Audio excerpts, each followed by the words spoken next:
Lovely family of God, shalom to you this day. Welcome to your lovely live series, powered always by Powerhouse Christian Club.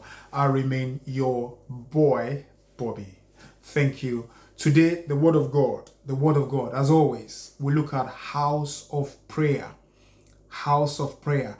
The book of Mark 11:17, I read. All right. Then he taught, as Jesus, saying to them, is it not written, my house shall be called a house of prayer for all nations, but you have made it a den of thieves. We all know that Jesus drove out people that were buying and selling in the house, the synagogue, and then he said, look, this house is a house of prayer because they have turned the house of prayer into a house of den of thieves, buying and selling. So people used to go there not to worship, but to buy things, animals, which they wanted to use for the sacrifices and all those things. But that overtook the purpose. All right, so that's that. But he said, my house shall be called a house of prayer.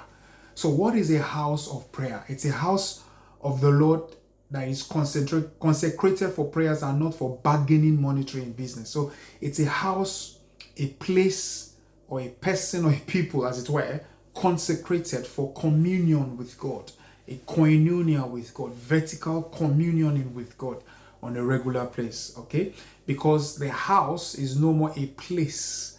God is no more limited to a place, all right? So it's not just in a place, it's your person, all right? So the pastors, the clergy, which by grace I'm part of, it's a question I ask myself, and as I'm asking you, I'm asking myself. You don't have to be a pastor or member of the clergy. As you are a believer of Christ, is your church a house of prayer or for other things? Is your church a house of prayer or for other things? Which takes the higher percentage, the prayer or other things? Only you can answer that question. All right. Are you also a house or something else? What does that mean? We're talking about house of prayer. So why am I saying you? It's you because you are an embodiment of heaven. You. Yes, you this individual. What does it say in the book of 1 Corinthians 3:9? I'll read it to you. 1 Corinthians 3:9. For we are God's fellow workers. You are God's field. So it's beyond, so you are God's building. That's you. So when we say house of prayer, like I said, it's not limited to a place, a structure, physical structure. Only you are an embodiment of heaven. You are an entity. So God sees you, looks at you and sees a generation. That's a house. It's a house of prayer. It's a house of prayer. Are you a house of prayer? What's your prayer relationship like with Jesus? Is your prayer just, Lord, good morning, give me today, give me peace? It's not wrong, but that's a lower level. That's elementary level. Not casting anyone down, no, but that's a lower level. God expects us to increase, improve, advance, where you spend quality time with God. Jesus, when he was physically on earth, I've said it many times, it's in the Bible that you have. He separated himself often and he prayed even all night. If God the Son can pray to God the Father, then you, Son of God, will communicate with God, commune with God.